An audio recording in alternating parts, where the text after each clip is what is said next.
Hi, this is Marlene with Miami Ghost Chronicles, and I want to welcome you to another episode of Stories of the Supernatural. Whether you're watching a video or listening to a podcast, please like and subscribe to us so that you can get notification of when a new show is released. Links to videos or MP3 files can be found on MiamiGhostChronicles.com or go to MarlenePardo.com for information on new book releases. I narrate several podcast series that can be found on major podcast platforms and can also be listened to via Alexa, Sonos, and other home systems. Look for Supernatural Storytime for scary storytelling, Nightshade Diary for classic horror and adventure stories, Stories of the Supernatural for interviews with different guests on the show. If you want to get noteworthy news about the paranormal world, true crime, conspiracy stories, and anything that is just plain weird, you can visit Stranger Than Fiction Stories tab at MiamiGhostChronicles.com or find us on Blogspot. I want to thank you for being part of my audience, and I think you are all wonderful. Hi, everybody. This is Marlene with Miami Ghost Chronicles, Stories of the Supernatural. How's everybody doing? Good, I hope. I am doing very, very good. Even though the show's a little bit staggered, today it's for a couple of days away from Halloween, which I'm going to be having a live stream. So if you are subscribed to me on YouTube, you're going to get a notification on Sunday. I'm going to be doing a live stream at 8 p.m. So hopefully you join me for that. So when you hear this, I guess you'll say, it was a great show, or it was like, oh, Marlene, PU. But anyway, for those of you, I know a lot of people are saying, what happens to the chickens? My chickens are fine. Like I told everybody, I've got my guinea has run off into the bushes. I can't find her, and I know she's on eggs. I'm going to have to let her hatch them. I can't do anything about it. And my point being that these animals are so good at camouflaging. Anybody's at guineas, they are very independent and they're very unafraid. And there's an island of oaks that I have in the middle of the property, well, over to the side. And it's got some dead branches and stuff because we've thrown stuff on there. She's in there somewhere and I can't find her. She's camouflaged out well. And by the way, a lot of the game birds will do this. When you make noise, you're thinking that they'll run out. They don't. They just stay there really still. Like they know, like when a predator's hunting for them, that if they fly out or make a noise, they'll get caught. So I go in there and I beat the bushes and nobody goes anywhere. It's just like, yeah, right, Marlene. Yeah, lady, come back later. So, but all my other ones, like I said, no chicks during the winter because where I'm at, we're already getting temperature dropping down now into the 50s. And I think there was been a couple of forecasts into the high 40s. And during the daytime, it's okay. But for anybody that's had chickens and chicks especially, maintaining the temperature is really important. Even if they've got a mama hen, it's just the temperature control is really important to keep them alive. And as far as also, I wanted to make sure that you guys sign up for my newsletter. I send out a newsletter about once a week. And you can go to MiamiGhostChronicles.com or MarlenePardo.com. And you can sign up for my newsletter. And usually I write some article about some interesting metaphysical, paranormal, true crime, something weird. I write an article about that. I put any announcements that I have on any of my books. And I also put related videos and podcasts that you can listen to. And it's just once a week. Okay, so make sure to sign up for my newsletter. Now let's get to the good part. This is I want to say I interviewed Connie about maybe 4 years ago, but I've known her longer. She is the founder of Blood Moon Paranormal Group. They're based out of Florida, and we've worked together before. And she is still, like I tell everybody, the paranormal group has been together all these years. And I've mentioned it a lot that a lot of these paranormal ghost hunter teams, they get together and if they make it through the first or the second year, that's it. The paradrama takes over and that's it. Everybody goes their own way. Or because the people that go in there have a very unrealistic expectation of what ghost hunting really is. Wait, I just disconnected myself. Hold on. There we go. Sorry, guys. As in, they don't realize, hey, you could go on an investigation, and it's, first of all, chances are it might take place on a weekend. Who wants to give up their weekends? But hey, if your client can only let you into their house on a weekend, you might end up, there might not be anything there. Or even if it is, it's very subtle, or the timing is not right. Bottom line, it could be boring sometimes. In other words, more times than not, it's not what you see in the paranormal reality shows, because of course, these shows are produced to keep you entertained for 45 minutes?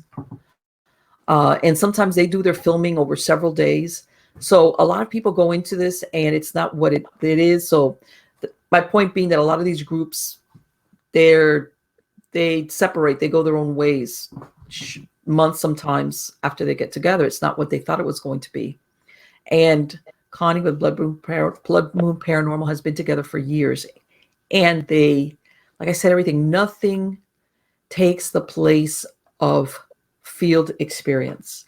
You could look at all the shows you want, you could read books, you can hear stories, but nothing as far as an experienced ghost hunter takes the place of field work, which means you go out on cases that are interesting, you go out on cases that are boring, you go out on cases that there's nothing there, because this is really how you learn how to do this work. And from the beginning, even sometimes with a telephone interview with a client, you learn, wow, there's something here, or I might have for lack of a better word, and I'm going to use it, a real fruitcake on my hands. It happens, people. It happens. I tell everybody, for some reason, you will get people that they might have some type of, mood disorder, and, maybe what they're witnessing to them is real, but it's not. But anyway, part of your expertise that you develop after years is exactly that, so that you safeguard yourself and you safeguard your team. And then, of course, the other end of the spectrum is not only that you identify something, sometimes you even identify when you have that experience that it's some type of malevolent, haunting that's going on, and all of that helps. But anyway, help me welcome Connie. Connie, how are you doing today? I'm good, Marlene. Nice to see you again. No, yeah, we were talking. I was like, if I keep this up, I'll interview you. And I wouldn't have recorded anything because we were catching up. We hadn't talked for a little bit. Yeah. And it's fascinating because how long has the group been together already, Connie? Since 2015. Right, see? We're going That's on what I mean. Almost 7 years would be. Yeah. Yes. And the reason I'm going to say it, I don't know, there's for those out there, I don't know if you've seen it. There's a directory called Paranormal Society that's out there. I don't know if you've seen it, that you can list yourself on there. And if you click on a lot of these listings, the group is non-existent anymore.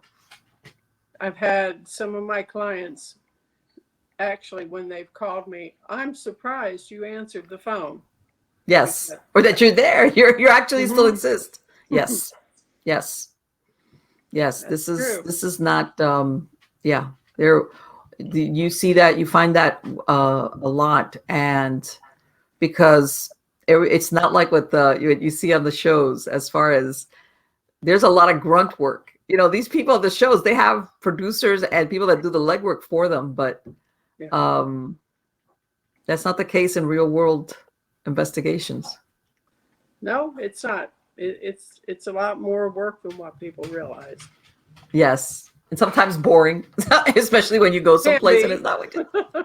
Well, you go someplace and maybe the timing is not right. Maybe it's not that there's nothing there, but sometimes timing is not, for some reason, things are not. Whatever is there decides to keep a low profile. So you were telling me, I'm gonna go straight, because I know people are wondering that you've got that clock next to you. Okay. And there's a story for that clock, because you were saying that, hold on. Let me see if I can get it. From what you said, this clock is, come on. No, this is. See if I can bring it in where you can. Yeah, there we go. Go. And by the way, how old is this clock, Connie? From what I recall, it was given to my grandparents in the 1800s. So around Wow. 1880, Mm-hmm. when they were first married.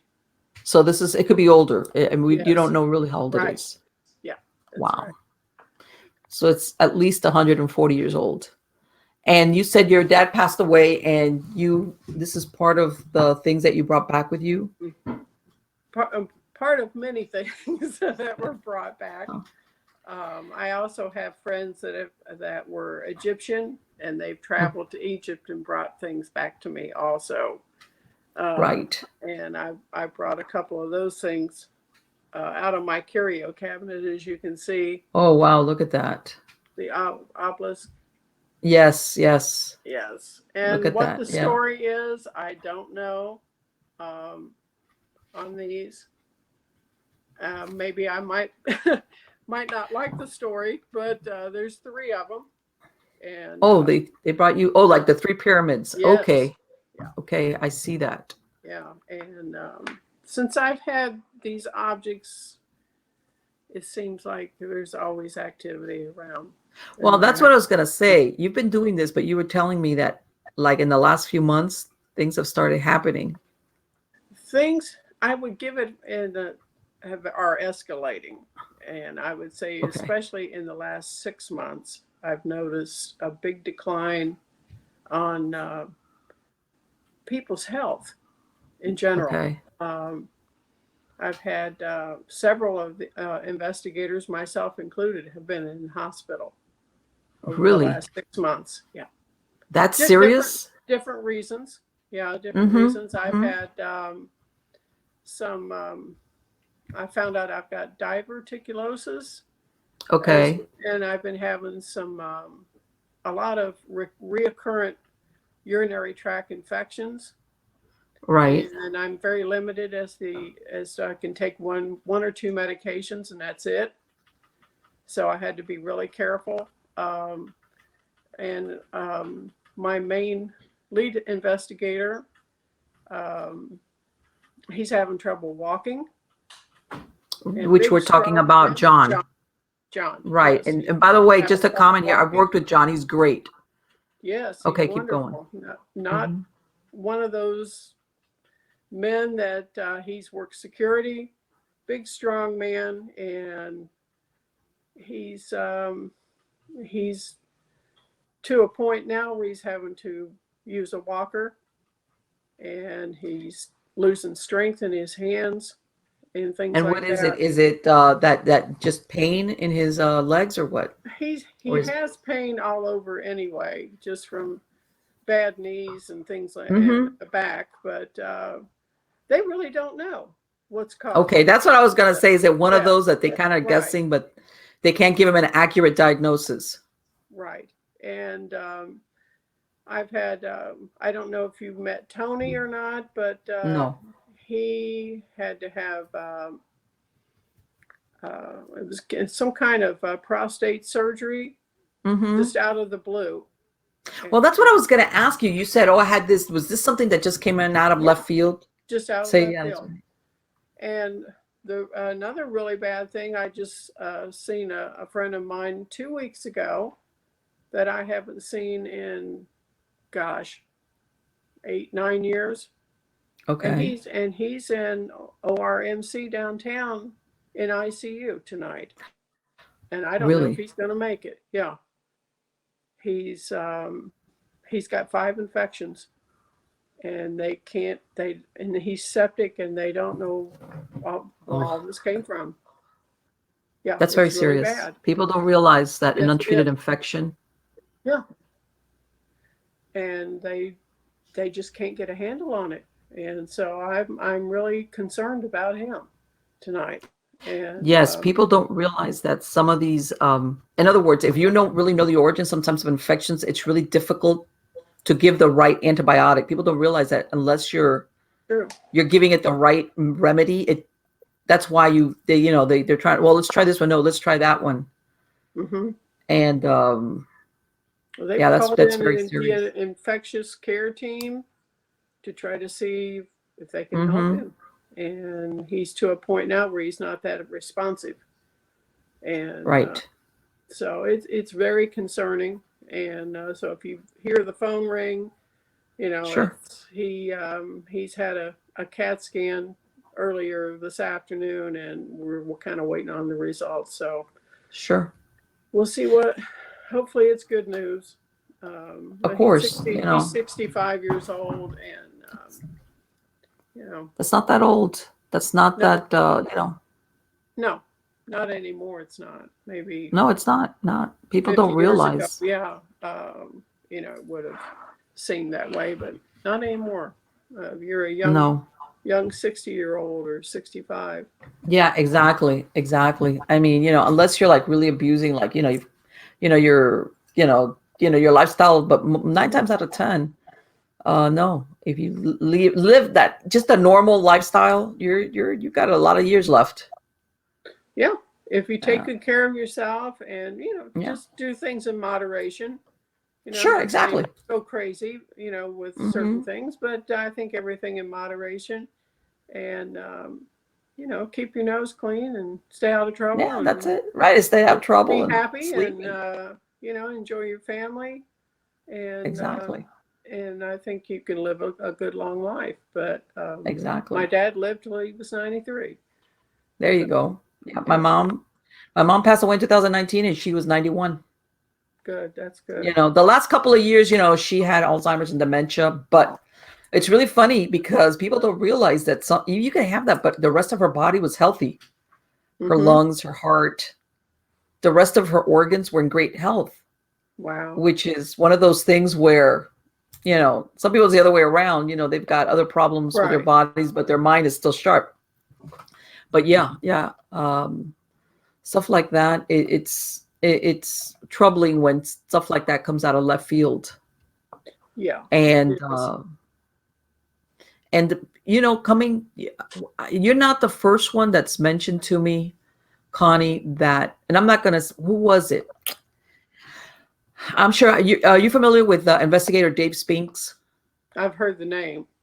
Okay, he's a matter of fact, he's on a few shows and everything, and as a matter of fact, he was featured recently in God, it's one of the shows on the Travel Channel. Kill Me Now. And he's been doing this work for a long time, long time. One of the times I interviewed him, he, in once upon a time, he worked as a corrections officer. He was in the military, whatever, and he acquired a property called Willow's Wheat. And one of the Okay. last times that we talked, um, he's describing how we got into the conversation about what comes with working with this, and how sometimes you have to take time off, like a sabbatical, like Right. that back. And he was telling me how he had developed this weird growth on his leg Mm. that he couldn't account for. Like it came like something very similar Mm-hmm. to what, and he's a seasoned paranormal investigator. My Okay. point being, he doesn't do crazy stuff. Right. And Okay. he's very careful. But we were talking about something similar. Sometimes you're just at the wrong place at the wrong time, no matter how precautious you are, Right. or there's something there that you don't realize that's there, That's you true. know, and then start things either happen to you physically, or what you were describing, things start happening at home, Hmm. and you're like, where did this come from? Well, it's bad enough, Marlene, that my husband, who hears and sees nothing, Right. is now he's hearing things, Okay, that's a lot. and Yes. it was just as an example. I heard whistling, and just a common little whistle tune, nothing in particular, but I heard it. It was quite loud, and Mm-hmm. he looked straight over. You could see he reacted, and I said, Right. You heard that, didn't you?" And he said, "Well, who wouldn't hear it?" He said it was loud enough. He heard Uh-huh. it. And the other day, the wonderful 3 knocks at the front door. Oh, The really? dog went ballistic, of course. I've got a little Yorkie, and she went ballistic, tear into the front door, bark, bark, bark, bark, bark, bark. And my husband goes, opens the front door. And I said, Pete, be careful, open that door. So he opened the door. Right. Goes out on the porch, goes all the way out, looks up and down the neighborhood, up the sidewalk. No delivery trucks, nothing. And it wasn't even just a few hours later, I hear things falling back on the other side of the house. You can hear, it sounds like. At what time of day did that happen? I'm sorry? At what time of day did that happen with the knocking? Was it the daytime or at night? No, it was more towards evening. And it was 3 knocks, like that. And I mean, right. I heard it, he heard it. We thought, well, Amazon delivers late sometimes. Mm-hmm. So we're always ordering things, and we got a delivery. So that's when he went and opened the door. And when he said there wasn't anything out there, that's when I thought, oh no. Because I've heard of things like that if you open the door, that's like, come on in. Exactly. Yeah. I was about to say that. And that's what I was afraid of. And I said, oh no, you realize we could have let something in. Mm-hmm. And it wasn't long after that it sounds like somebody pushed a big heavy box off one of the dressers in there, and just bam, loud noise. And he would. And when you went in there, nothing? No, nothing out of place at all. When you know that, and that is so typical, you hear of a lot of where people hear like stuff falling or crashing or stuff breaking all the time. And they run thinking, okay, this is huge. Oh yeah. And then when they get there, there's nothing. I seen something that was the most odd thing I have ever seen since I've been doing investigation. But where I was sitting, it's been probably 3 weeks ago, and my husband was sitting in the recliner, just a Sunday afternoon, nothing special going on. He's watching football. And I look behind him is where the dining room is at. And under the chandelier that hangs down over the table, where the chandelier mounts to the ceiling, I was facing that direction. I looked over to say something to him, and something caught my eye. Something came out from under that, where that mount was to the ceiling right there. It was black, and it come out, it looked like oil. And it come out and it oozed out around like that in a circle, and it was on the ceiling. But it was more of a shadow. And it come out from under there, and it spread itself to the left to where it looked like it had a head, like a form. And I looked to the right, and I thought, okay, there's the big patio doors right there. And I thought, did something move out there? Or is there an animal somewhere? Because we got a screened in enclosure. So I'm like, but I didn't see anything. Is there a second floor above that? No. It's just your regular roof. Yeah, we're in a ranch style house. Okay. And so I watched it, and it spread itself out a good 2 feet away from where that was attached. And I watched it, and then all of a sudden, it was like it was aware that I seen it. I've had that experience. And then all of a sudden, it was like, uh-oh, I've just been noticed. And it went like that. And I mean, that quick, right back, like underneath where the light was attached, right back underneath that, and back up into the ceiling. And I'm like, what in the world was that? Right. And it was dark enough.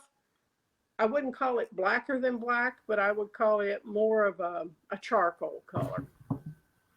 Let me ask you, do you guys have, how in Florida we have the crawl spaces like up at the top, floored. Yeah, instead.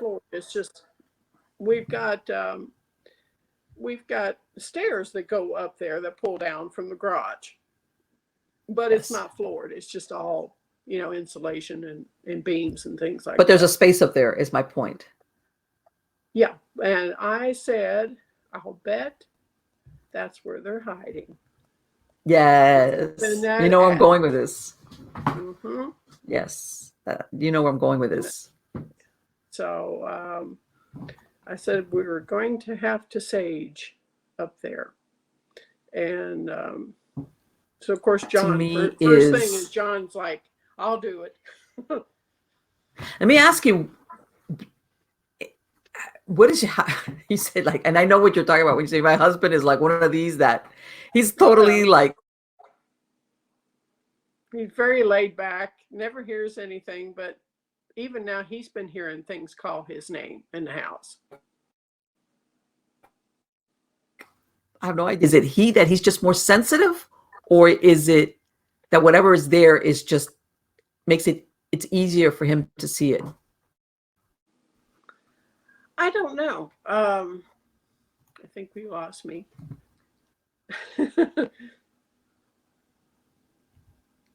I'm sorry, Connie, you cut out a little bit. Yeah. Yeah, I'm here. I'm here. Okay, there we go. Yeah. I don't know, Marlene. I think maybe I had to keep a running journal. Okay. For a demonologist friend of mine. And according to what I've reported to him, he says he's going to call me. And he thinks that there's things going on and here. What need his attention. That's a very interesting type of journal to keep. Yeah, I kept all the activity. He wanted me to note what was going on at the time that the activity happened.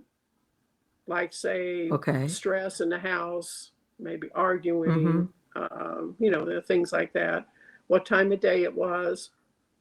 And so I gave him that. And on top of that, pictures, sent him photos, things, and he's very interested.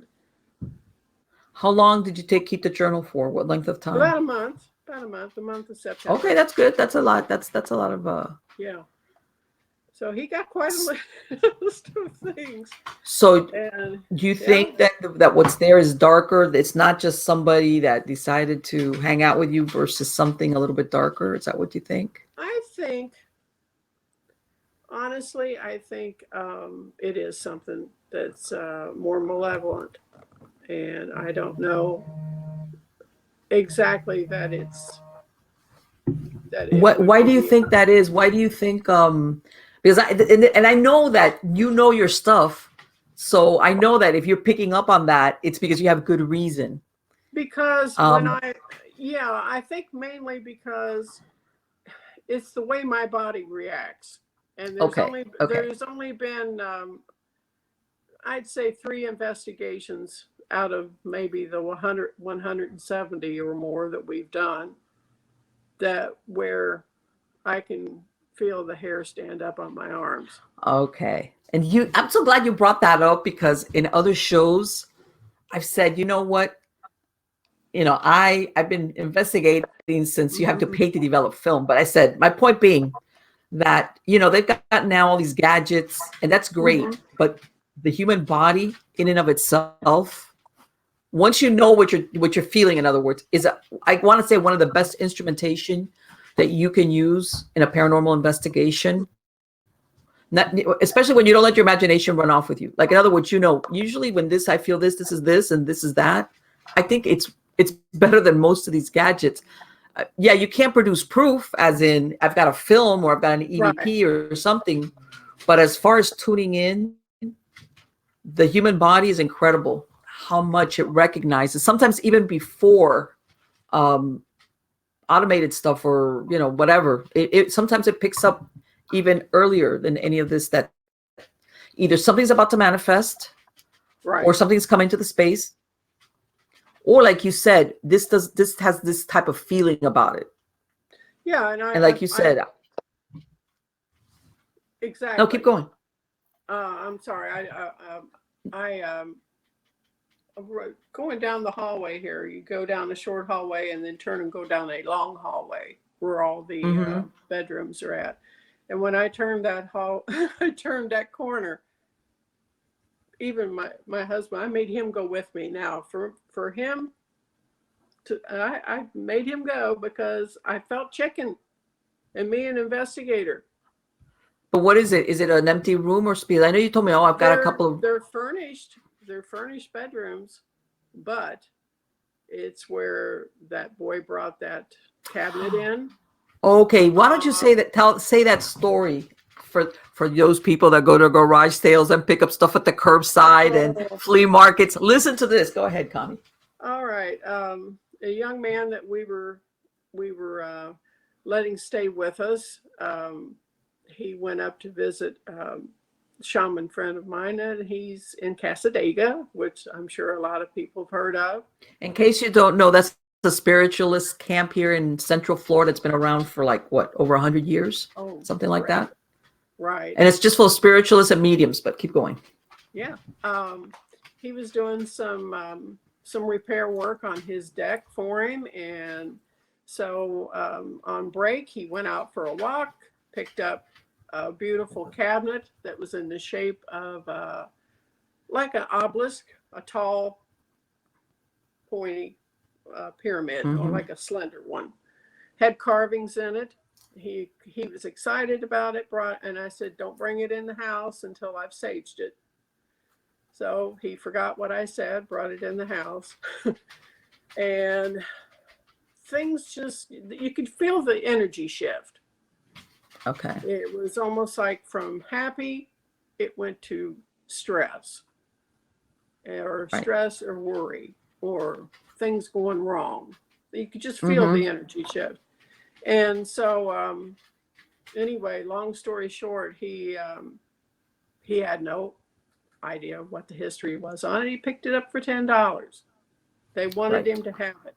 They talked him into buying it, the people did. And so he brought it back. He was apologetic. Oh, I'm sorry. I know you forgot. That's right. You wanted to because you kind of described it like it was like, here. Right. Give us whatever you can and it's yours. Which, by the way, sometimes that's not a good sign. That's true. Whenever they want to, I'll give it to you if you take it off my hands. That type of thing. Be right. Yeah. Leery of things like that. But anyway, I got a really bad vibe off that when I walked in the bedroom, and I noticed it, and I could just feel myself kind of backing up. And when I start doing that, I know it's something dark. Something's dark is either attached to it, or maybe it's been. He had no inkling that there was. It was like, that's just just a nice piece I got for $10. This is great. Yeah, and so I thought, well, I like to maybe bring somebody else around that's good at what they do, so that I make sure that I'm picking up the right things. So I had my clairvoyant friend came in, who's excellent at everything. He walked in. He said that. That's in other words, you got it. In other words, you were like, okay, it's not only me. Right. And he's like, oh, that's got Egyptian carvings, Connie, get that out of the house. And so he said he thought that it might have been used like a divot box, something similar. And I'm like, well, it wasn't sealed. He said, it doesn't matter. He said, you don't know. But he said, get that out of the house. And so the shaman took it back. What he did with it, I have no idea. But ever since then, everything's went crazy in the house. And, you know, knockings, like I said, at the front door.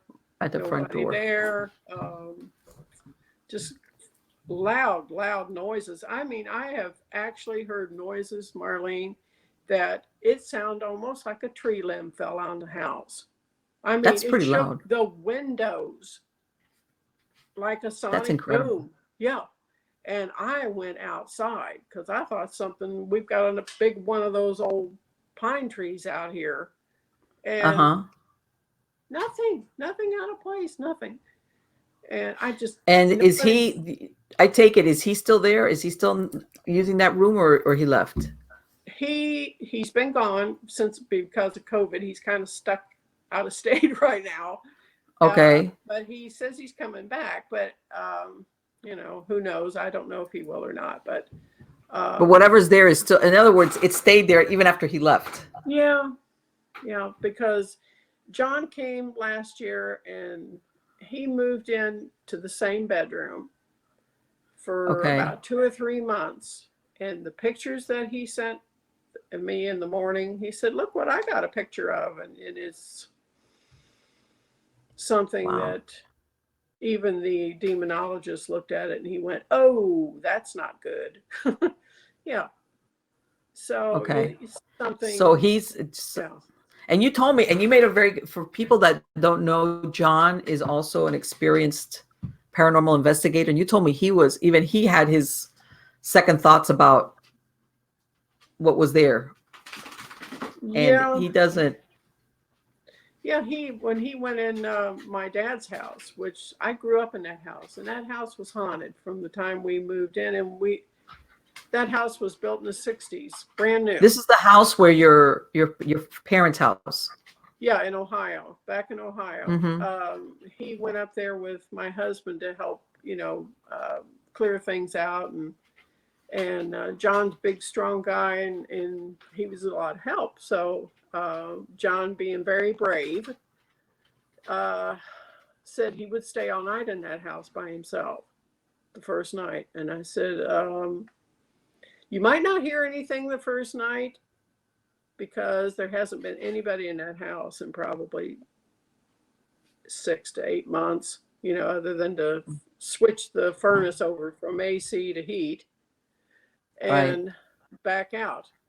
And so he said, I'll stay. And I said, well, you might not hear anything the first night.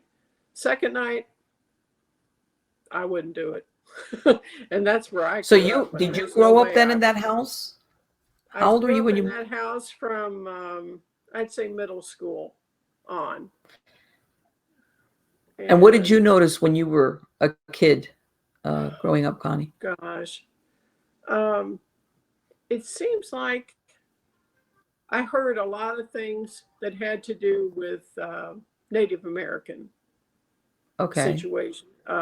Ohio is known for a lot of Indians, especially in this area. And we had one of the mounds, the Indian burial mounds, was not very far away, maybe 10 miles.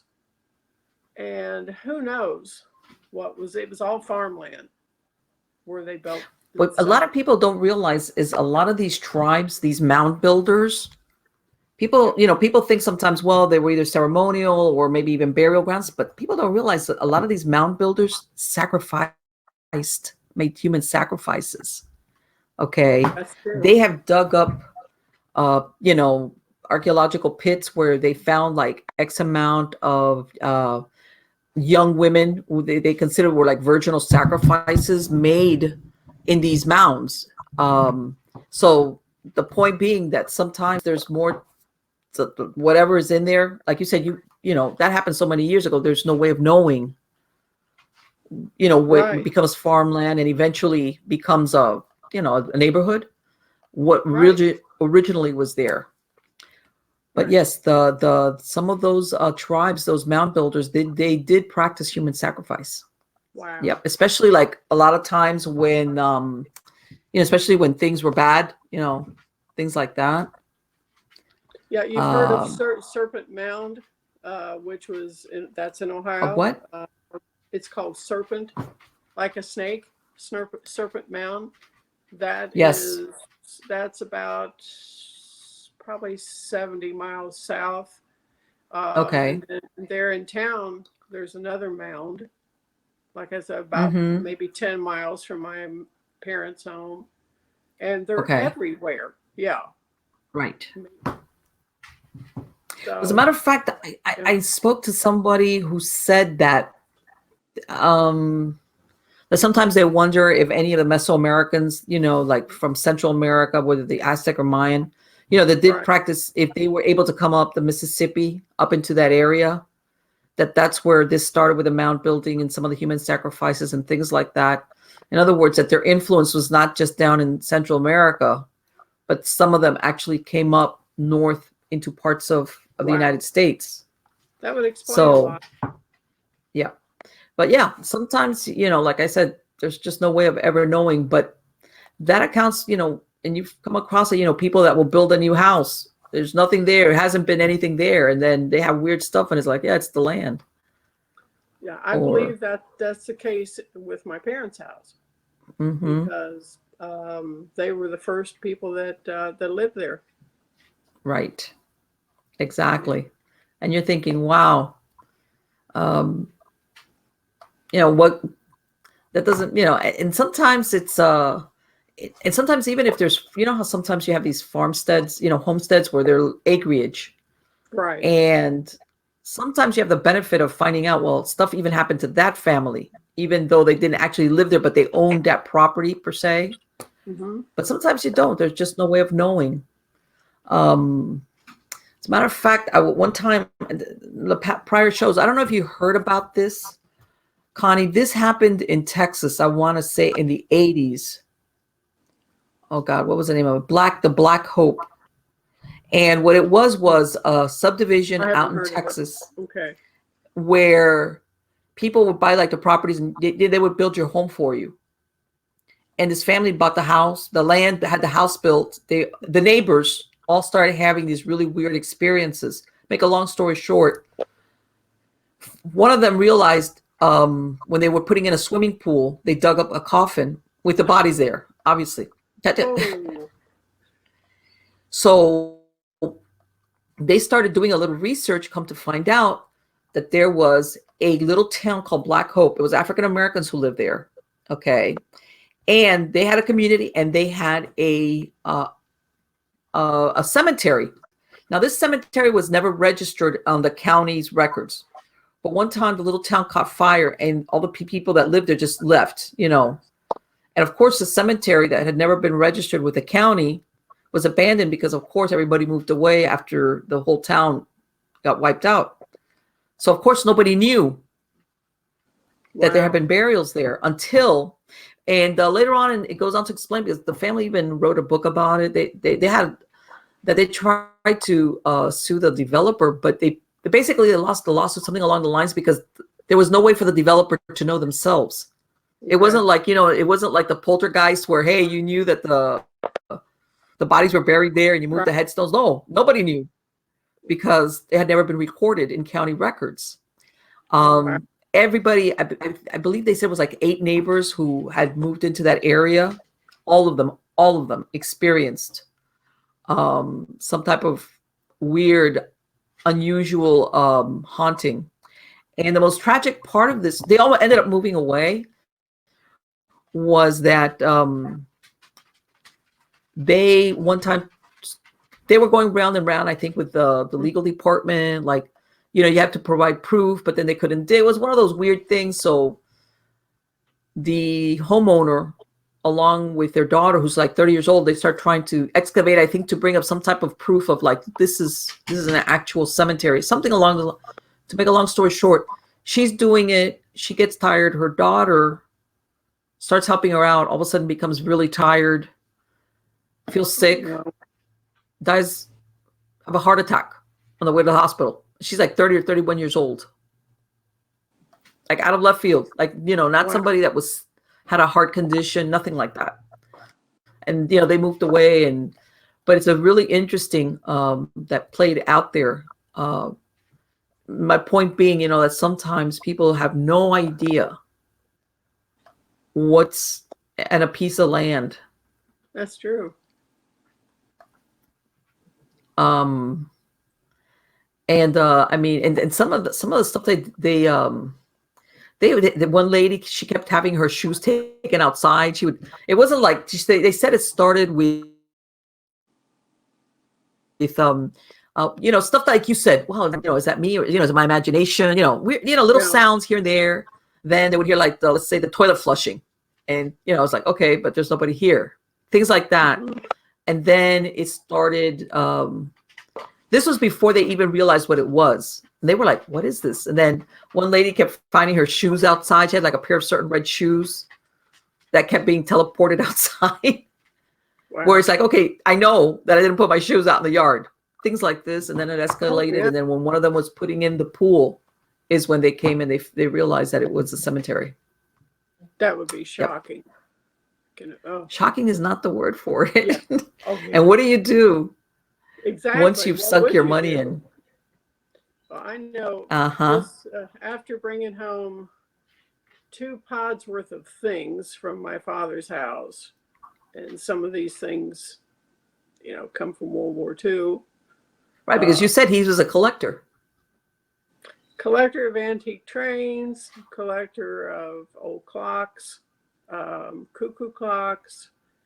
He liked, gosh, anything that was old that he Okay. would hang on to it. He's got like the old, even Henry might be, and the old tube type Yes. uh, TVs, things like that. Mm-hmm.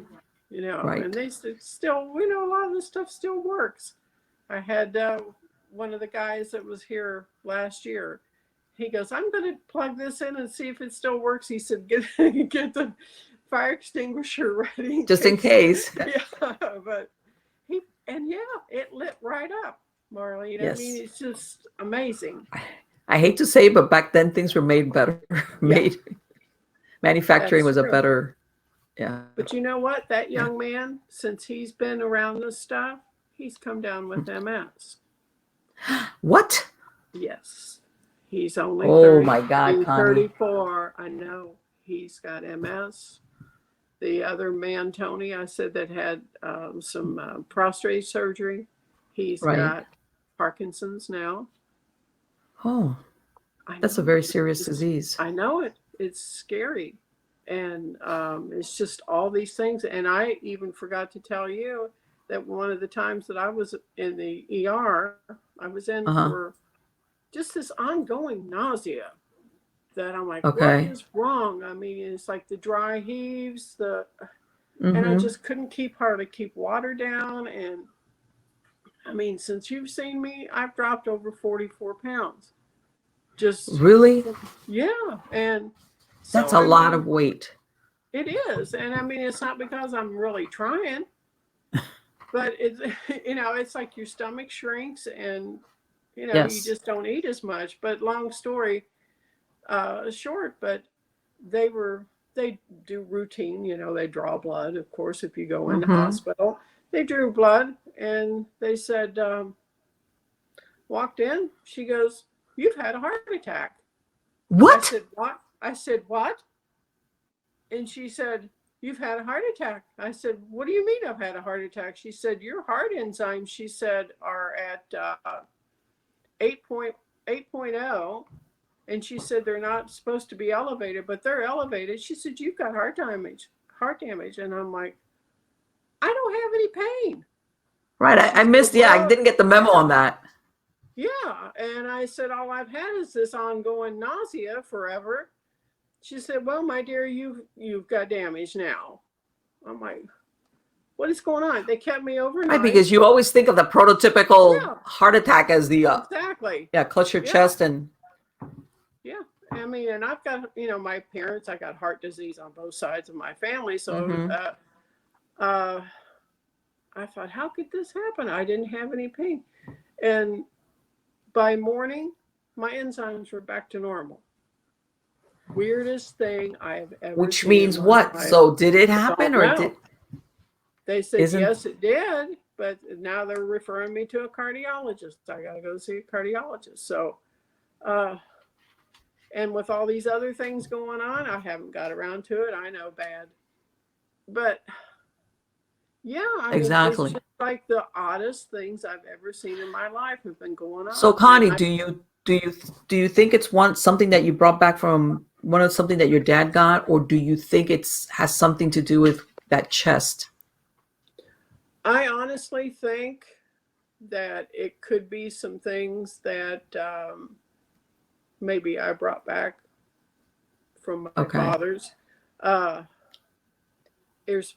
I don't know for sure as far as the Right. chest goes. Well, I really don't have any way of proving it, but Sure. I'd say that's a strong possibility with that. I think part of what happened is, and this is in 2019, that I Mm-hmm. took me and the young man that was staying here. Right. I couldn't get anybody to go. with me. Everybody was working. I had to sell the house. The Okay. house was fully furnished. Okay. And I'm like, who is going to help me clear this out? Well, he was as strong as probably 3 men. I mean, one of the strongest Okay. people I've ever seen. And he Okay. said, I'll go with you. I'm like, are you sure? He said, yeah. My husband goes, go ahead, take him. If he can do it, let him do it.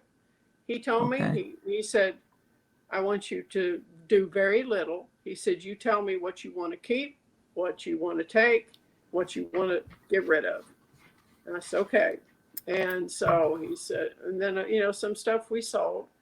But anyway, while I was sitting in there, and he was going in and out of the house, taking stuff out through the garage, I was sitting there, Marlene, and while I was sitting there, I watched a shadow figure walk across the kitchen during broad daylight. And I watched it. There it went, just glided across the kitchen and on out in towards where the laundry room was at. And something hit me. It's like I was thinking my dad was pushed down by something in that house. I was about to ask you that. You beat me to the question. He broke a hip. What? And he broke his shoulder. The hip is what really took him down. Yes.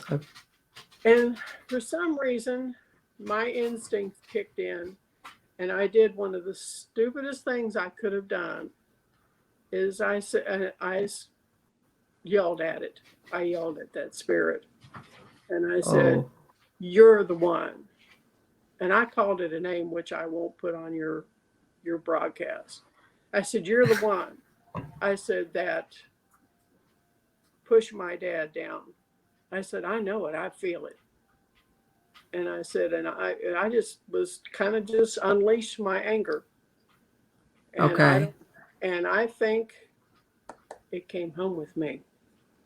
Because very last thing I did, I said, before I sell this house, before I would let anybody move into this house that had children, I'm going to clear this house out. Okay. So I saged it. And I All right. put holy water. I used dragon's blood, frankincense, everything. Mm-hmm. And when I got around to the laundry room area, I hear growling at me. Oh. And I said, yeah, and I said, growl all you want. I said, you've been here for over 40 years. And I said, it's time for you to leave. And I said, you're out of here. I said, you're the root cause of everything that's been negative in this house. And I said, now you're out of here. And I just went ahead and went right on in there. Anyway, saged. Yep. And so I think it's almost like kind of like a getting even. Do you think that laundry room was its hangout place? I do. Yep. I do. Because it's all connected to water in there. There's a lot of water source. He had his water softener in there, this big water on the other side of the wall was 2 bathrooms connected. Everything was connected right in there. So, but I think in a way that's in my thoughts. Now, whether it's true or not, I don't know. But I feel like it was almost like, well, how it was probably thinking, well, I'll just get even with you. I'll just come back with you. So what happened once you did that? You've never gone back, Connie? That was it? That was the last time you were there? That was it. And so, I closed it up, put it up for sale, and it sold within a matter of maybe 1 or 2 days. That quick. I believe it. Yeah. Yep. And but I didn't, there's no way I would want anybody moving in that house with that thing in there or whatever it is. Right. And no,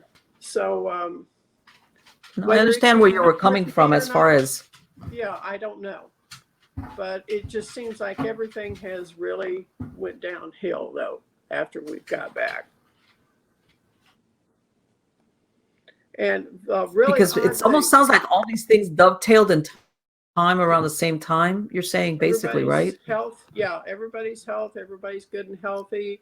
When COVID hit, a lot of the investigations just disappeared. I mean, nobody was calling, of course. Yeah, of course. Yeah, everybody's wigged out. Yeah, and even this year, we've had a lot of people just not calling this year. And, been keeping up on everything, but I think it seems like I've heard through the grapevine that activity seems to be picking up. That's what I've heard also. Mm-hmm. And so it wouldn't surprise me if the phone doesn't start ringing again. This is, I have heard that whether you want to attribute it to stress levels or maybe people spending more time inside and they notice stuff that before maybe they were overlooking or whatever. I have heard of that there is something going on with that, which is very, I'm not surprised, I guess is what I'm saying. Mm-hmm. I'm not surprised. There's, and sometimes also, I don't know about you, but over here, you go to the Home Depot or any of these places and they're packed. And, you see a lot of people basically working in their houses. And right. I'm sure you've heard a lot of people that nothing happens and then they start doing some type of remodeling on their property. And then all of a sudden they have things going on and they can't figure out, maybe after living in a certain place for years. My point being, usually all these, Home Depots and Lowe's and all these places, on the weekends when you see people doing their little projects. Right. But you see people now in the middle of the week, it's packed where people are actually going ahead and they're doing stuff around their houses. And I know that is sometimes that triggers maybe something that's dormant there. Yeah, I believe that too. So yeah, that's something that I'm thinking, what? People are doing this basically to do something with their time, and maybe if they were stuck at home or whatever the case might be, and now things are going on. And by the way, you remember that you contacted me about that haunted antique shop that's close to where I'm at now? Yeah. That's an interesting spot. Did you visit?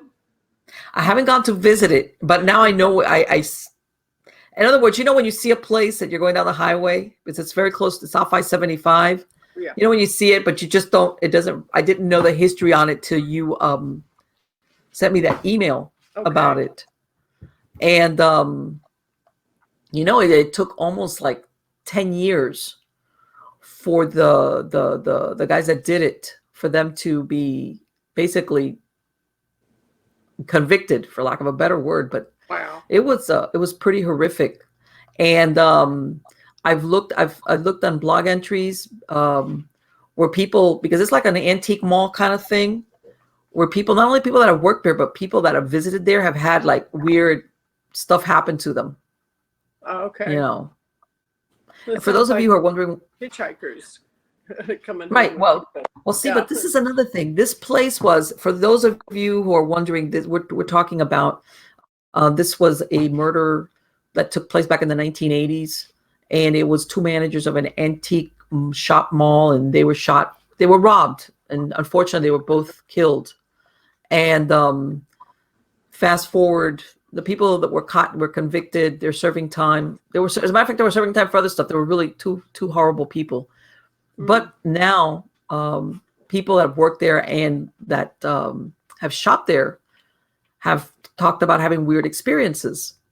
But then you think, well, maybe it was that occurrence, but again, it's like an antique mall, which we come back to full circle. Is it one of these objects that's in there? True. That might be the point of origin for whoever's witnessing something.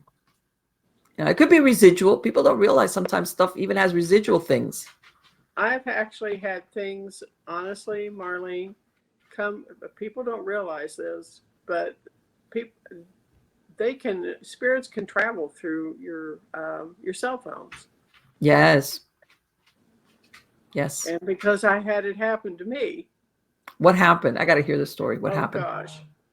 I received a phone call from a client, brand new client, and it was like what you were describing. Some of these clients that you're kind of like need an evaluation. You know what I mean? Right, right. Okay. He was talking about how he had this demon as a friend since childhood and how he could control it. I'm And I'm laughing. thinking, oh I'm dear. laughing because you know what? You think, but people don't realize that this is part of paranormal investigations. Oh, it is. We get more of these calls than what you realize. And Yes, but anyway, continue. anyway, so I let him talk, and I usually refer all these people over to my shaman friend, Okay. and because he does exorcisms. So, Okay. and I've actually been on one and assisted with him. And that's another Okay. place I could get probably some things Yes. come home with me. But Yeah. that's another story. But Right. John and I assisted on an exorcism with him.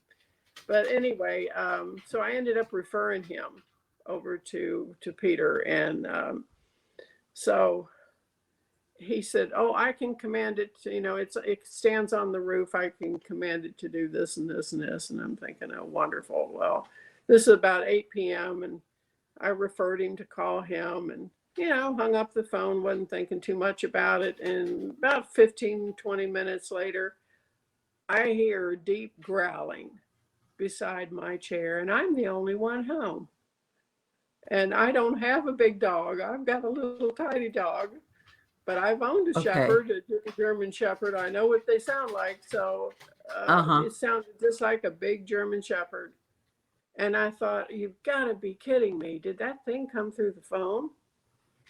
Because I mean, Wow. it was almost right away that this happened. And I Right. got up and I thought, okay, I'm just thinking I hear that. And I walked around through the house and went back and was standing in front of my vanity in my room, and I hear it again, growling. I heard it 3 or 4 times. It was following me through the house. And then, of course, I called my clairvoyant friend, and thank goodness for him. He has saved me from all these situations, but he can remote view and tune in. Okay.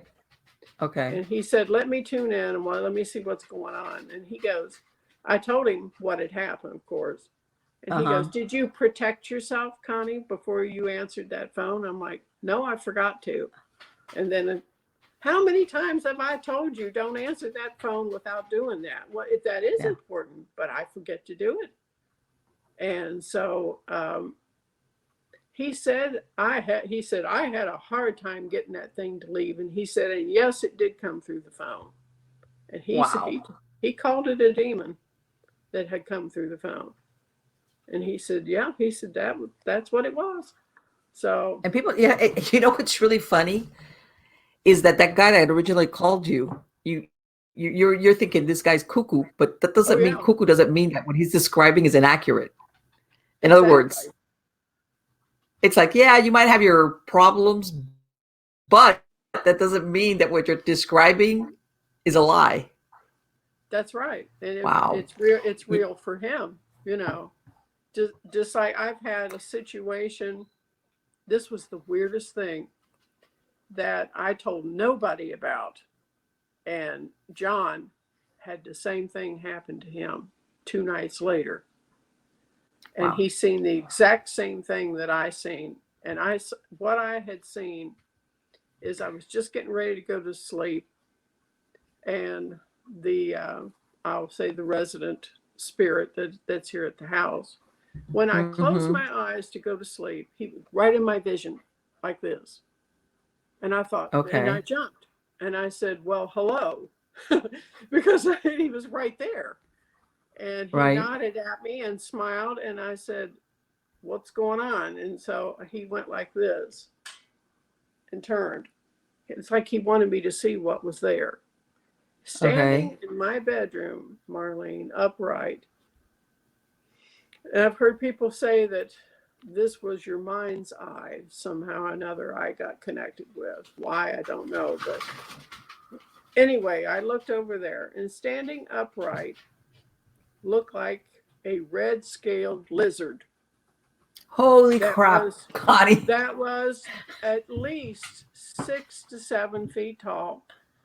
Its eyes was black hollowed. It had the light tan ram's horns that went back like this and curled. And I thought, what is that? And it's almost like you can't believe what you're looking at. It's like, what is that? Is it real? You know, and you're so puzzled by what you're looking at.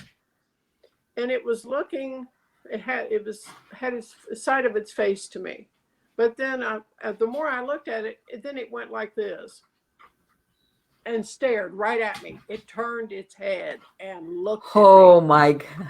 And when it did that, I opened my eyes and I was scared to go to sleep that night. I bet. Because I didn't know what was in there, what I had just experienced, if I was, you know, going. And this was after that? No, this was all before. Oh, and you said John had a similar thing? I didn't tell anybody because I thought, oh, somebody's going to put me in the nut farm, you know, if I just start telling them this stuff. And I didn't tell anybody. And John said, I had the weirdest thing happen to me the other night. I'm like, what? He said, I seen this red-scaled lizard-looking thing in my bedroom. I'm in the middle of the night. I said, you've got to be kidding me. He said, no. He said, I don't know what the blank that thing was. He said, but it was in my room.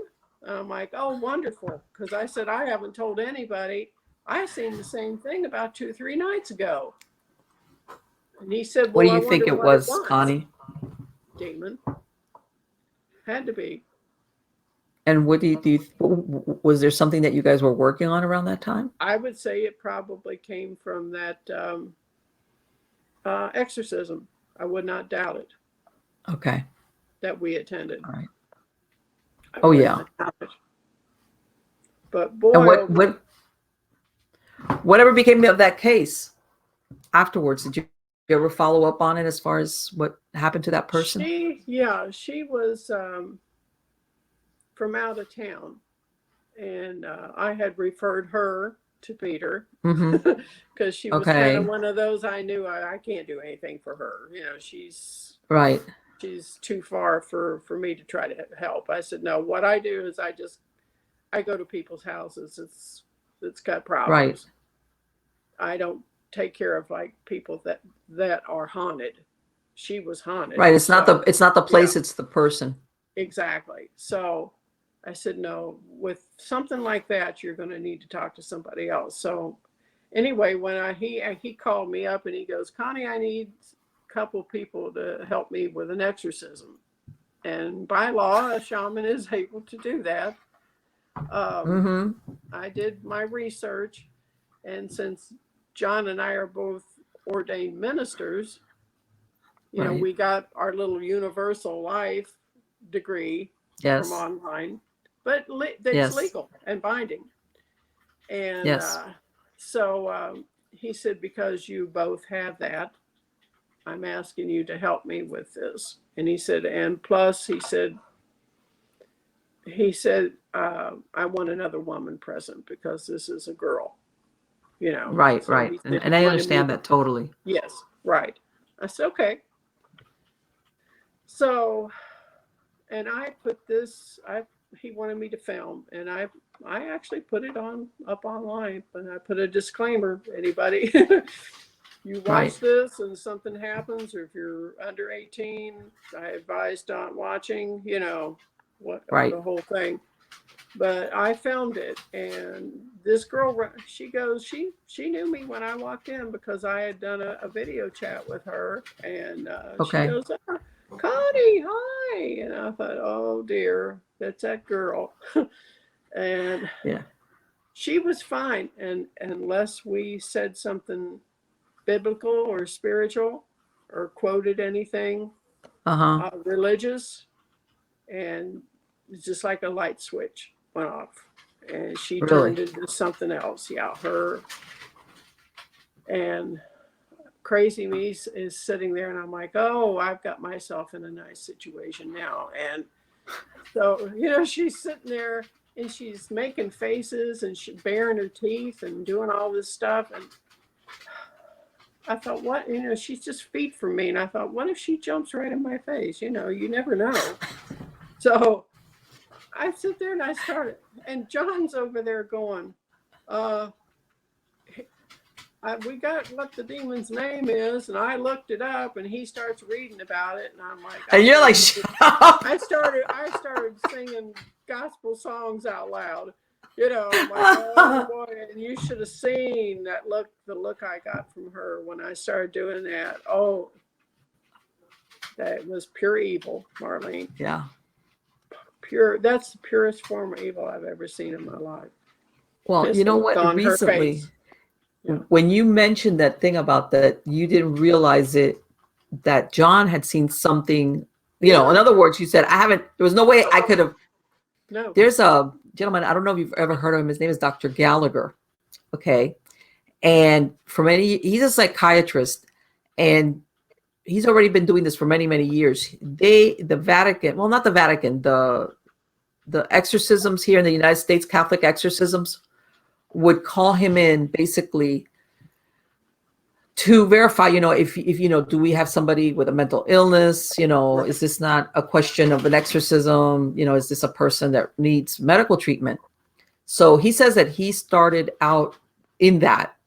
And he says that along the way, some of the things that he had witnessed, and he describes where there's two one was a psychologist, the other one was a therapist. I don't know. They were working with one lady who I think they went first the route of let's try to help her with counseling and talking to her before we.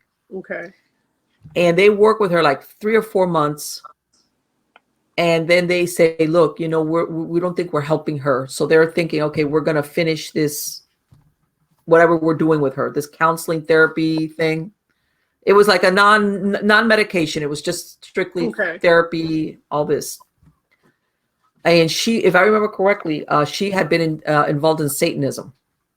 Oh, okay. So, but they went into this no paranormal. This was strictly, let's see if we can help this person, through maybe they have some type of trauma, they don't remember, whatever. Right. They terminate the sessions. Later on, after the fact, they both compare notes, and they realize that while all these 2 or 3 months that they were working with her at home, they would both have splitting headaches and hear strange noises in their houses.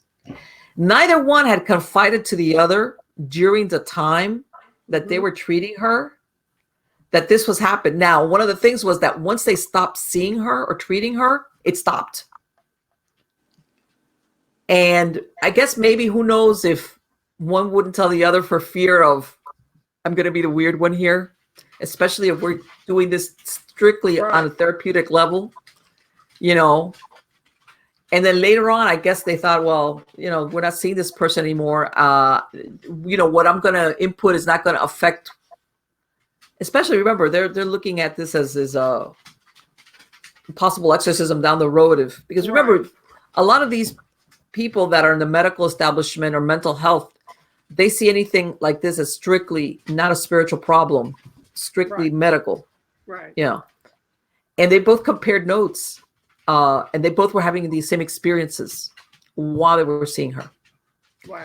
And he describes it, and this guy, you could tell this Dr. Gallagher, he talks about how at the beginning, he never went into it. Absolutely. It was strictly as a service to verify, is this person mentally ill? Does this person, needs help? And throughout the years, he says that he has witnessed certain things. He says not all the time. He says some people, when you examine them, they truly do need mental, they got a diseased brain. Maybe they need medications, whatever.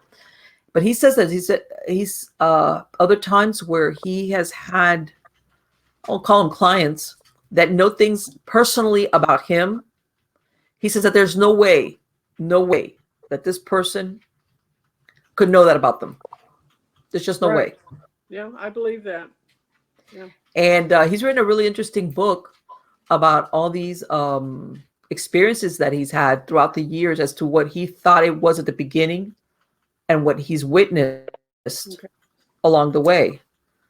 Because believe me, I'm the first person that I think that a person's mind is very powerful in as far as your belief system, Right. you know, Okay. versus that there's actually something spiritually wrong or whatever you want to call it. Mhm. Like if you believe it, but from what he's saying, it's like, it's not, that there is something, an outside agency, where you want to call supernatural, demonic, whatever, that can influence you or take you over the way they're describing. Wow. Yeah.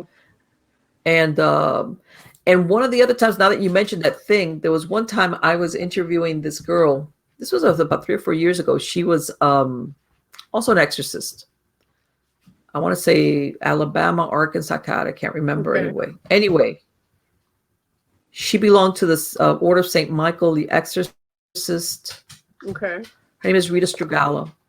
She's telling me how she's had to do that, where she's been talking to clients and she'll have like stuff on the phone. And she says, what I've done is have to push like a white light to the phone lines. Okay. Okay. To get rid of it. She says either communications or computer lines. Mm-hmm. And she'll say, and which I pointed out, if there was something really truly wrong with the phone line or the computer line, like really putting white light, is not going to make it work. And she says it would clear it up. Yeah. Which I is, believe that. Yeah. It's people amazing. don't, yes. And unfortunately, there's some people that they do all the things that they're not supposed to do. Basically, I know but they bring it on themselves, when they start dabbling in stuff that they shouldn't. Right. And like they don't realize, and then good luck. Sometimes that's when they have to go and get help, because I've had that happen. It's with some of my clients. Mm-hmm. That they were dabbling and exactly like what you're describing, and then they want to stop doing that, and so then yet they're getting a lot of activity. It comes to bite them in the butt. Mm-hmm. And so we've had to do a prayer of renunciation with them. Mm-hmm. And to say that 3 times, due to for the Trinity. You say it 3 times, and she could hardly get it out, the words. Okay. Like she said, it's like something was trying to keep her from saying the word. Okay. And we've had a lot of. Well, one of the things also that this doctor described. Yeah. Yes. People don't realize. I know there's people are going, Marlene. It's like, I'm sorry, but the Santeria opens the doors to a lot. They used the dead for divination purposes. And we're not even talking the dark side of Santeria, which is brujeria. And sometimes it opens the doors to things that talk about the deal with the devil kind of thing, I had a case like and that. You know how there's, and then it's like, good luck on that. It was rough. Yes. That was the first time I'd ever had something choke me. Was what happened? What happened, Connie? I was just doing a walkthrough on a case that seemed harmless enough, like just a general average case, and doing a young mother home with 2 children, husband gone, activity going on in the house. And so, I sometimes do a walkthrough and just see what I pick up on. And so went on that case, and I was picking up on something that seemed pretty dark and strong. And so when Okay. I got back out to the car, and my husband went with me, and so we got back out to the car, and I was saying a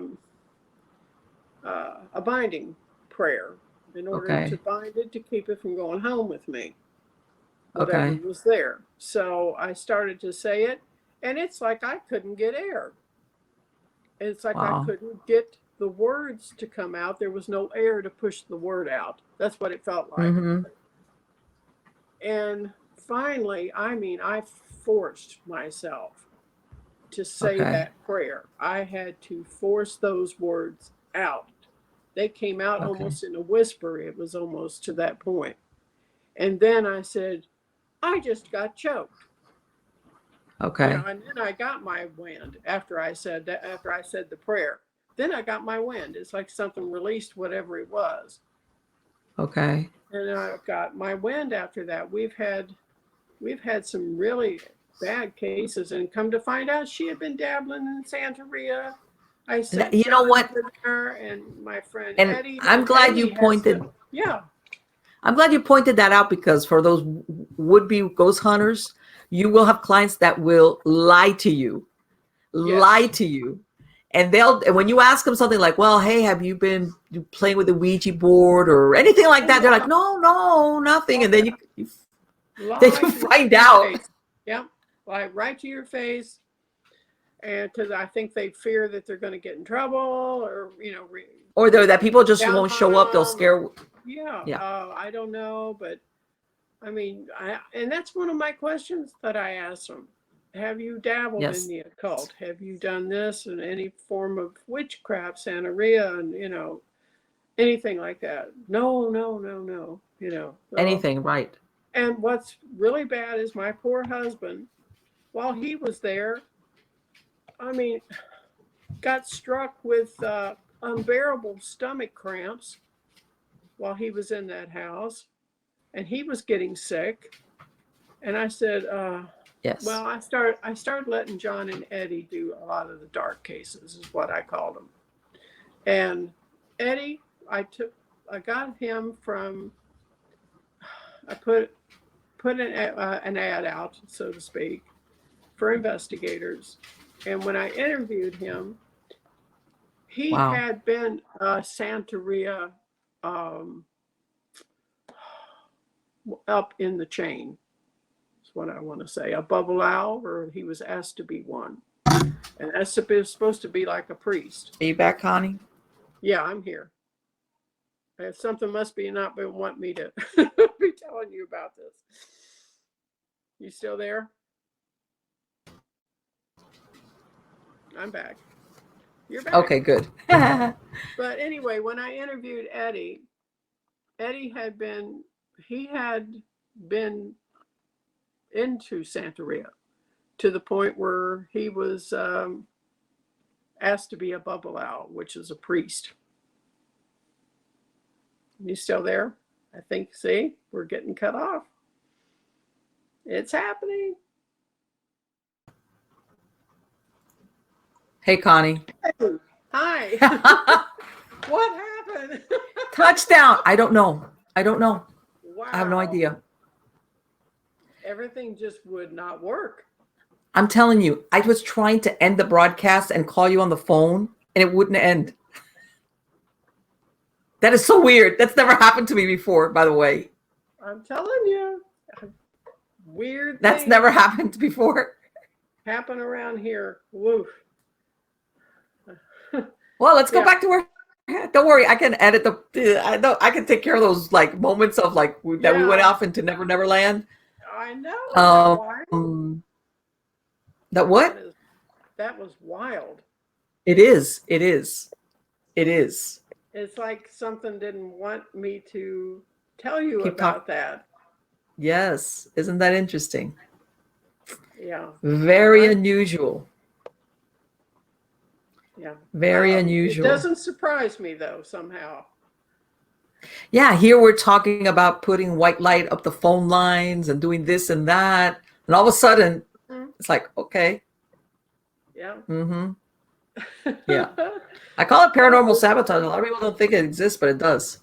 Yeah, I was telling you about Eddie, that I took him on board the team Mm-hmm. because he was very involved in Santeria Okay. at one time. And he was to the point where I think he was asked to be a babalao, which is some kind of priest. Right. I think that's when he stopped doing it. He got religious, Okay. but I used him for the knowledge. Sure. I thought he would be very beneficial with all these Santeria cases that we've had. Right. So that you could understand exactly what you were dealing with. Exactly. And he would pick up on it and know Mm-hmm. exactly and look for the things, that trigger things that maybe I might miss. Okay. And so, And he's been wonderful. And he went to that same house I was telling you about with the young mother. And mm-hmm. he said he couldn't even do anything with It's like beyond that. me. Yeah, he said it was beyond. He couldn't even help her. And what did he have any idea what the origin was, or how did that? He said it was Santeria, but he Okay. said someone had sent something there. Oh, okay. That's what I was about to go Mhm. ask you. Was it something Yeah, she it had was done sent. as far as a ceremony, or was it something that was sent to her? Okay. Yeah, I Yeah. think it like maybe an ex-boyfriend. Mm-hmm. Yeah. Yep. Yep. And he's went on quite a few of those cases now. And I mean, I've had people to where I had 2 investigators knocked out at the same time and people throwing up in the front yard from a Santeria Really? case. Yeah, and then Well, finally I told the homeowner, I said, you want to really tell me what's going on now? And tell oh, me the because up to truth? then they were like not being truthful, huh? Right. Yeah. And I said, you want to tell me the truth, what really is going on? So then she confessed, oh, well, yeah, I've had a guy here that's been doing Santeria. Well, okay, thank you. After I've got a whole team out in the front yard that's throwing up. That's Right. true. I mean, it was crazy. And I And had two was the guy, what investigators. was it? Somebody that was mad at her, or somebody that was practicing stuff in there while she was living there? He had been practicing and Okay. and um, and staying at her house. There you And go. yeah, so I don't know what he was Yes. doing in the bedroom or what had happened, but all at once I had 2 investigators go down. I had a That's 21-year-old young man, I mean, big enough to be a big football linebacker.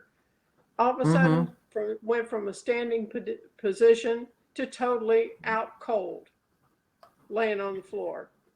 Okay. And I had a 50-year-old knocked out, and he was laying on the floor.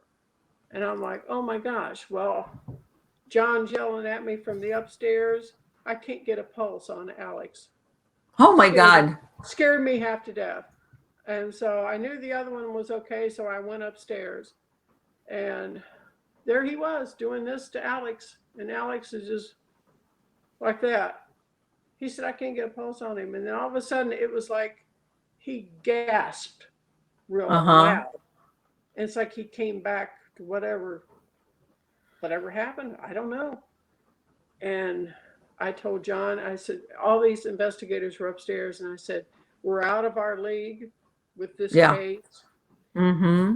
I want everybody downstairs. I don't want anybody getting hurt because safety is my number one thing Of course. with Of doing these course. cases. Especially And when the client is not being honest and doesn't prepare you. that's the thing. With anybody that's thinking about going out and doing this just for fun or for Mm-hmm. curiosity's sake, you got to be careful that these people will not be totally honest with you, and you They could let you walk into into things. a And 9 times out of 10, the real ones that don't fess up, it's because it's dark. yeah, and you can walk right into a beehive without even knowing it. Mm-hmm. And so that's when I said, I want everybody outside. And I went over, and that's when I asked her, I said, you want to tell me what's really going on? And she just looked at me and I said, what's going on? what's Right. going on here? And she said, yeah, she had the guy. And I said, you should have told me that up front.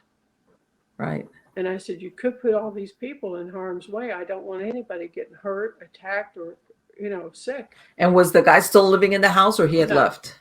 No, he had left. But she was complaining because her master bedroom was downstairs and she had bedrooms upstairs. And Right. she said, I can't go upstairs. There's something up there that don't want me up there. So there you go. That's why we went. And so it was, I told her, I said, well, I don't want anybody getting sick. And I said, the only thing I can do for you at this point, I said, you're going to have the shaman come in or something. Right. That's before Eddie had joined the team. And I said, we're going to have to bring him in and he can take care of these strong spirits. But me, I said, no. I said, I'm not taking that chance. I said, what I did is I sealed the stairway with salt. No, especially, oh my God, I think if somebody says something. Yeah. Put salt across it to keep it upstairs. And we blessed the downstairs. The dead people stuff, it's like, oh, all right, okay. But something like that, we have an investigator that might just like totally like. Yeah, we're still having connection problems. No more of that. Yeah. Yeah. Yeah. But it can be very serious very quick. Anyway, Connie, you know what? Whatever is afoot is not not done playing with us. I know. What can I say? Oh. So I want to thank you for coming on. I'm going to put a link to the website for Blood Moon Paranormal on the credits of the show. Thank you. Appreciate it. Okay. Yeah. And I moved here, and finally a year later, it's that I've actually. No, it's not finished with us.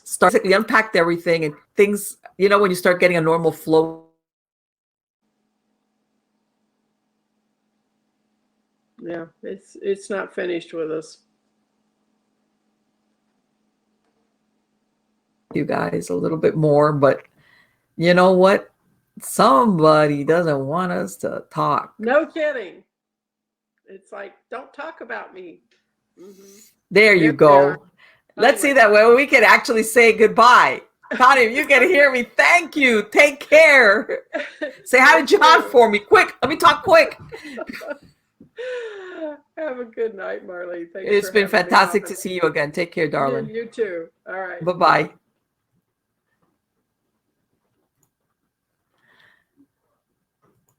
Wow. This is incredible. I'm going to try to go as far as I can with this before, if it blanks out, guys, whatever. This show will have a weird ending. It fades to nothing. But anyway, I'm glad, it's really great to talk to somebody because she's reiterating all these things that I've talked about on other shows for people that want to go ghost hunting or want to belong to a group or think it's one thing and then it turns out to be another. And it can go from boring to like, oh, you're kidding me? This doesn't happen, to this, what she described, where you will have a client lie to you on purpose because they're afraid, or they might have already had an experience with another group who's flat out told them, no, I'm not going, like that. So they kind of wait, they ambush you. That's, for lack of a better word, that's what it turns out to be. They ambush you. So when you get there, all of a sudden you realize, wait, this is not like, oh, I'm hearing weird noises or, some of that prototypical things that people talk about when they think that they're being haunted. And all of a sudden it's like, oh, this is dark. And you knew it was dark from the get-go. And they kind of like leave your butt out in the wind. And then things like that happen. You have two investigators who get sick on you. I mean, come on, what are the chances of that? What are the chances of that? And that can happen. That does happen, as a matter of fact. And a lot of people, like I said, you could go from, this is a really boring investigation, nothing's happening, crickets. Okay, I don't even catch an orb for what that's worth. You can go from that to your normal routine, there's something here, but it's just regular dead person kind of thing, to, hey, whatever's here is dark, really dark, and or a combination of things. By the way, that thing that she described when she heard that growling after she spoke to this person, I've talked about this, and that's your first tip-off that you've got in intelligent haunting, is that some of these entities, especially if you're talking non-human, they're very manipulative, and they will try to steer you away from pursuing the investigation. They're trying to scare you off. And you know what? I'm going to get a hold of her and basically tell her, as in Connie, that once I got her off my connection, everything has stopped happening. Okay. And by the way, where I'm at right now, it's been raining, and I know sometimes rain will play havoc with your. As a matter of fact, I'm going to send her this email, this text right now.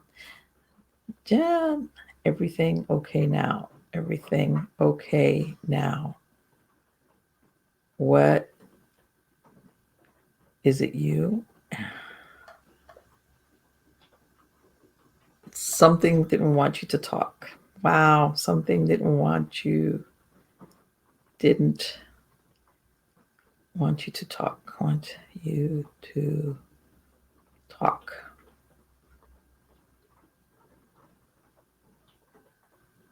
No interruptions.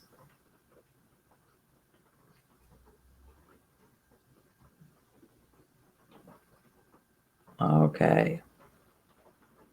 I'm sending her this in real time because I know she's awake now. So basically I told her,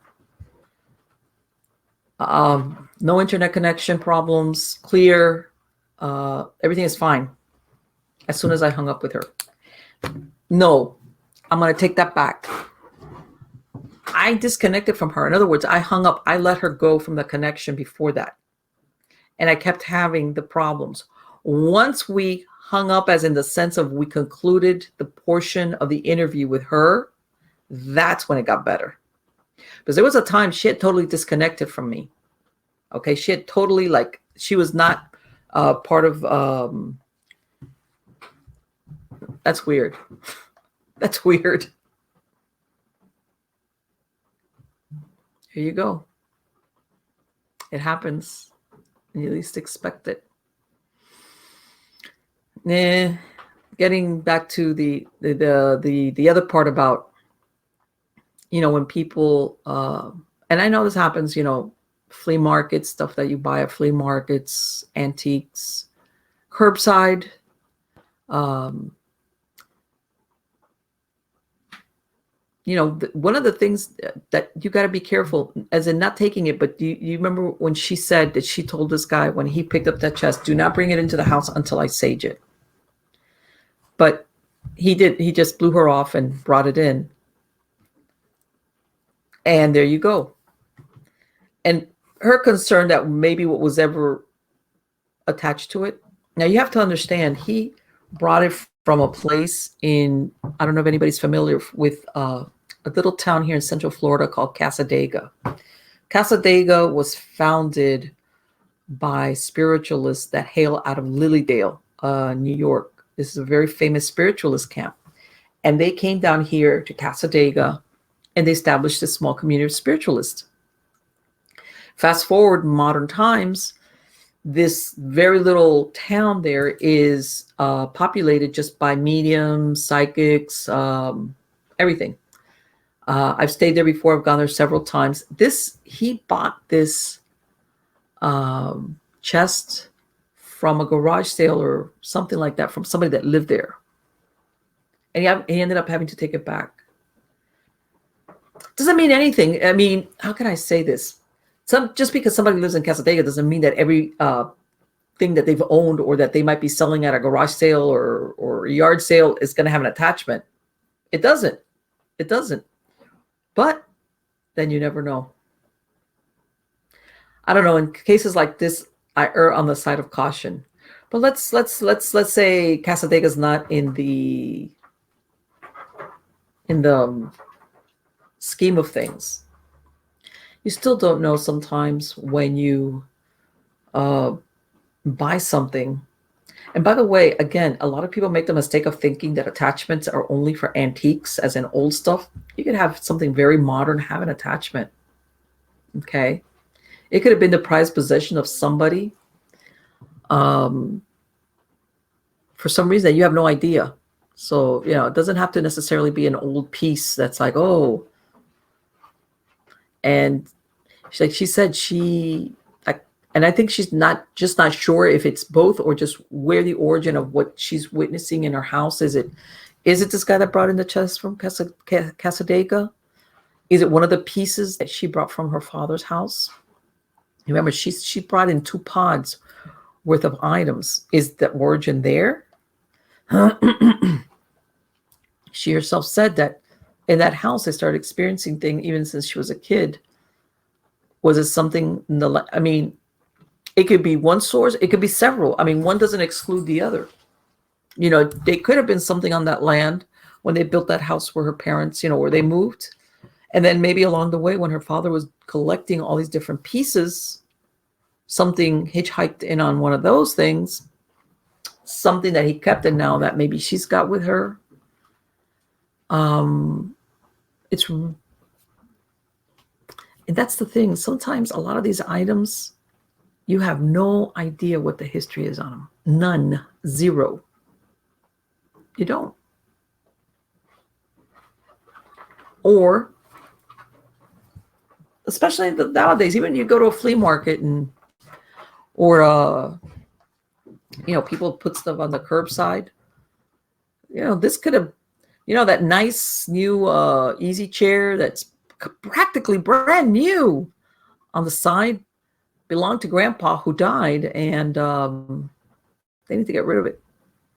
And it's practically new, but this is the seat, unknown to you, of course, where Grandpa spent all his time because, he was elderly, and this was his favorite chair. This was his chair. But the family's thinking, oh, you know what? It's a shame. It's a nice chair. It's practically new. Let's not throw it away. Or the families realize, holy crap, we were going to keep that chair, but we realized Grandpa's still with the chair. Let's get rid of it. And you think, man, who would do that? You'd be surprised. A lot of people will do that.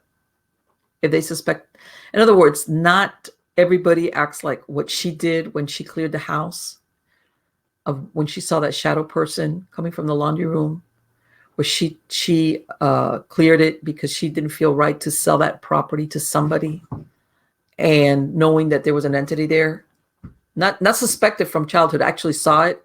Not everybody's like that. You'd be surprised. There's a lot of people that it's like, oh, I got to get rid of this problem right away. And that's what happens. So again, guys, thank you for your patience. Thank you for being part of my audience. Please come back every week. I have a whole roster of super interesting guests coming on the show. Like I said, people that have been here before, new ones. And again, if you have any suggestions for subject matter, for guests, anything like that, please send me an email at marlene@miamighostchronicles.com. And I will do my best to either get the guest, or if there's a subject that you guys want to discuss, that you want me to see if I can find somebody that's got some type of expertise in that field, or maybe you've seen them, let me know. And I will try to get them on. But in the meantime, thank you so much for spending this time with me. And I look forward to the next time we meet. So take care.